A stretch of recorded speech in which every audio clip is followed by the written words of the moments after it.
What's up, comic book fans, and it's time for that new comic book day haul release. Plus, we'll review some of those books, I'll talk a little bit about them, and I'll show you some of the other pickups I got this week. Alright, and we're gonna do all that after this! Spartans! What is your profession? Welcome back. Don't forget to subscribe, hit that notification bell, go ahead and give me a thumbs up if you like the content. Leave a comment down below and even share this if you think it'll be of some gravitas to somebody out there. Alright, so let's get into the books. Let's not waste any time. First off, we're going to start off. These are all quarter bin pickups. I got these out of the quarter bin for my LCS. So we're going to start off. First one we got is Universal Soldier #1. This is based on the movie. I think it's the first comic. The bag is a little opened here, but who cares? I think it's got a poster in here. It's got a nice little hologram going on in the eye. Movie poster contest. See inside back cover. Alright, so that was a quarter. Boosh, got that. Alright, also we got Marvel Comics Presents. This is issue number 105. But this is a pretty dope cover because it's a Sam Keith cover. And I just like that art. Look at that right there. That's the Ghost Rider. And then if you flip it, double cover, flip it. So that's pretty cool. Two covers in one. So yeah, we got that. That was a quarter. Alright, here we go. Wonder Man #1. And I got that for a quarter because it's got this awesomeness. Hold on. It's got that Wonder Man poster up in there. Alright, so that's cool. So that was 25 cents. Here's another 25-cent book. Darkhawk #2. Guest starring SpiderMan. Alright. Night Thrasher for Control, a miniseries. This is issue 1. Still a quarter. We've got Cage #1. This is looking minty, looking 9.8 with a press. But it's really weird. Just his outfit. Like, who tucks in their leather jacket? I don't know. Right? And then his pants, the way they're colored, looks like he's wearing like a diaper, and then like no pants, and then like leggings. I don't know. Anyway, with Cage, or just Cage #1 from the 90s. I thought that was cool for a quarter. Alright, next up we got Namor #54. This is the first appearance of Lyron. Namor's spawn right there. What does it say? Heir to the throne of Atlantis. That was a quarter. Alright. And then just cause it's Web of Spider-Man. It's 91. Yep, 91. Not quite sure if it was restapled or this was a misstaple. But you got a little staple action right there on the front. But it's Web of Spider-Man. It's a quarter. I figured, hey, why not? You got some MJ action up in there. So, hey. Oh, and you got Betty Brant. Alright, now let's get into this week's actual pickups. We're going to start off with DC. This is the only DC book I picked up in store this week. This is Batman the Imposter &2. It's a little thick, if you can see that. This is Dark Label, or Black Label. Not Dark Label, sorry. Black Label. This is book 2. Andre Sorrentino doing a really great job on this book. The coloring is pretty awesome. The interior artwork is pretty awesome. And the story is interesting, right? We got a Bruce Wayne who, if I read this right, is growing up without the help of his butler, right? Without Alfred, who eventually becomes his father figure and kind of guides him on his, life journey. He still becomes Batman, but this Batman just seems to care just a little bit less about people and cares more about the mission, which is still our Batman now, except Batman does, at the end of the day, genuinely care about these people too. He's just driven by that vengeance. Anyway, this one, you kind of get a feel for that, except it's kind of a what if Alfred wasn't there kind of story. So it's pretty cool. I enjoy it. Pick it up if you want. It's Black Label. I think it's like $6 an issue, maybe more. So if you can't afford it, it's not something you have to read. I just think it's really cool. All right, we're moving on to Marvel. First up, we got Star Wars: The High Republic. I'm a little bit behind on this, so I did not read this one yet. But this is the Peach Momoko cover, and I think this is a beauty. So, yeah, here you go. All right, moving on. We got the Amazing Spider-Man number 78. You got Ben Reilly fighting Morbius there. It's a good book overall. A lot of fighting in here. Misty and Colleen Wing actually fight Morbius at some point too. Ben, you know, he put himself in a rough spot. He gets bit at the end of 77, so he's got that those toxins running through him in this book. But overall, it's an interesting view into this. And at the end of it, there's another villain that shows up who you know, is ready to pounce on Ben Reilly too. So this book just seems to be gearing up. We're gonna have a new creative team on the next one, I believe, for the next 2 issues. So it's like 2 issues for each creative team.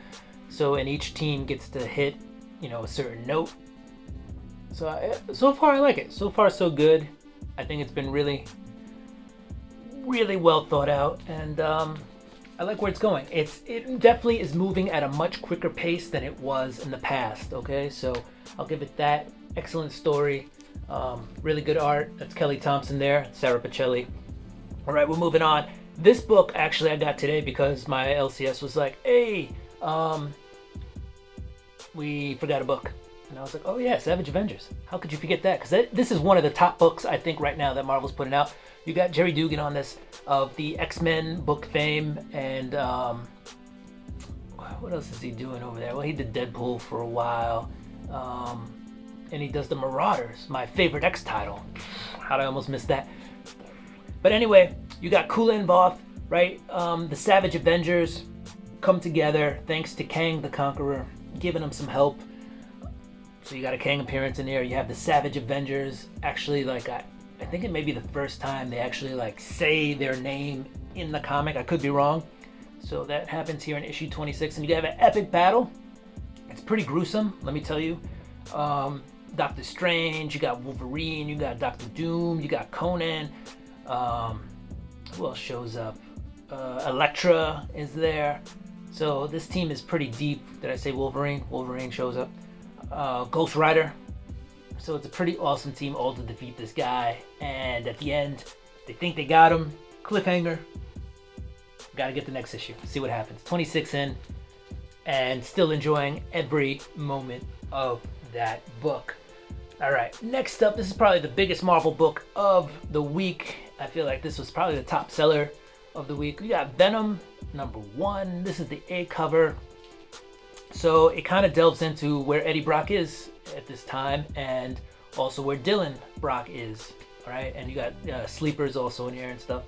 And it looks like, and this is Al Ewing and Ron V working together, right? So Al Ewing, I believe, is writing the Eddie Brock parts, and then the Dylan stuff is written by Ron V. And then you got Brian Hitch on the art. Good book. A lot of setup, right? So a lot of hype. So for a book that's with a lot of hype, if it lets me down, sometimes it's because I'm overhyped, and it like, you know, lets me down. And hard. This book did not let me down hard. It didn't let me down. I didn't think it lived up to all the hype I had, but I think it's a first good, solid entry in here, okay? We're introduced again, like I said, to what happened to Eddie.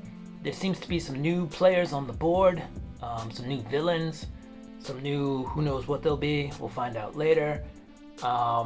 And we've got Dylan kind of being forced to bind with the symbiote, which to this point he hasn't. They've kind of both lived their own life, and Eddie's got all this power. He's basically the king in black. He can control the symbiotes. So there's a lot of stuff happening in this book, and I'm really interested to see where it goes. It's got a slight little horror with some sci-fi attached to it, so maybe it's sci-fi horror. We'll see. Good book. I picked up that. I did get the Del Auto cover, but I ordered that online. But I did get the In-Hyuk Lee cover, which is also really dope. And I got the 1 in 25 Phil Sienkiewicz cover, which I think is pretty awesome. So those were my Venom pickups, and those were my Marvel pickups for the week. Let's move on to the indies. First off, I don't get a lot of Dynamite, and probably the only reason I got this was because it was free, but this is Panther. And this is the Ashkan Edition. Alright, so this is supposedly coming out in January. She's part of the Sacred Six, if I remember correctly. Yeah, and this is just issue number 1 on sale, 1/5/22. I read it. It's interesting. It's about a queen who, in ancient Egyptian times, basically gets cheated on by the pharaoh, and she couldn't produce a male heir, but this other woman could. Male heir comes out. Basically, when the pharaoh passes, control of the kingdom was going to go to this male heir and not to her. She gets a little jealous. She tricks the goddess of protecting the pharaohs into giving her vision of all the cats. She still can't find the heir. She wants to basically kill this guy, this kid. And she just decides to kill all the male children in the town and the kingdom. And the god's not too pleased about that, curses her, and she forever lives her life as part panther, part human, without immortally too. And you know what? That honestly doesn't sound that horrible to me. Like if I could live on forever with like cat powers. All right. So anyway, I read it. Interesting. Probably won't continue with it. It's not my bag of tea. But I thought it was cool. All right. Undiscovered Country number 17 is next on the list. Really awesome cover. I'm actually a few issues behind, so I didn't read it. But I've really enjoyed the series up until the point I've read it, so we'll keep going. It got really off the rails recently, but it's still cool. It still works. It's just so cool. Here we got Canto number 3, Lionhearted, issue number 4. Pretty dope cover. So Canto is trying to get his slavers to work with him against the Shrouded Man, or former slavers. Everybody's kind of against the Shrouded Man these days, even though he's big, scary, evil, like wizard type dude. But again, it's more of Canto just being this true to himself, brave against all odds type of character. This one does develop more the character than have action, so it progresses the individual characters in the story as opposed to battles and progressing the overall story. It's a good issue. It's a nice in the middle issue. I am really interested to see where this run goes and where it finishes. So yeah, Canto number 3. I can't recommend it enough. It's basically for all ages. Anybody can pick it up. Anybody can read it. And I think it's really cool. Here's one of the more buzzworthy books I heard about this week regarding the matter of Oswald's body. I was going to say matters, but it's regarding the matter of Oswald's body. I thought this was a really quirky, really fun book. It had a lot more comedic moments and comedy than I thought it would. So that's awesome. Yeah, I really liked it. They're putting together a team. If you know about, it ties into JFK's assassination. So if you know anything about that, it seems like that's what the team's coming together for. But I guess we got to keep reading to find out what this team actually is about, okay? And they're looking for somebody that looks like Oswald in this first issue. So regarding the matter of Oswald's body, I think you could tell what they're aiming for there, okay? Really good book though, really quirky. The cast of characters is pretty fun. Last but not least, we have What's the Furthest Place From Here? You got Matthew Rosenberg and Tyler Boss on this book, and I remember getting a preview of this book, or the actual book, in like 2018 at New York Comic Con, signed by both of them. And I really thought it was just dead after that. And lo and behold, here it is. Okay, and it's about these kids who are growing up in like this post-apocalyptic world. So here we have another post-apocalyptic story. Hey, they sell. And they're like tribes here, right? So you got the kids, and then when they're not kids, they're adults, and they have to move out to another place, and they can become part of another tribe out there. And then there's like some elders who watch over everything, and they kind of like who have set up this world. It's just really interesting book. I won't give away too much since it's a new series, and I want you guys to go out there and check it out. If you've read Four Kids Walk Into a Bank, it's along that same vein. In terms of artwork, panel layout, story, same thing. It's Matthew Rosenberg. Yeah, so give it a try. I can recommend it immensely. It's really cool book. Like I said, I don't want to give away too much because it's a new book. I want you guys to really get out there and try it. Let me know what you think about it, okay? Alright, comic fans, don't forget to subscribe, hit the notification bell, go ahead and throw me a thumbs up and comment down below if you liked the content. Alright, do what you do, I'm gonna do what I do. I'm gonna get ready for next week's books. Peace!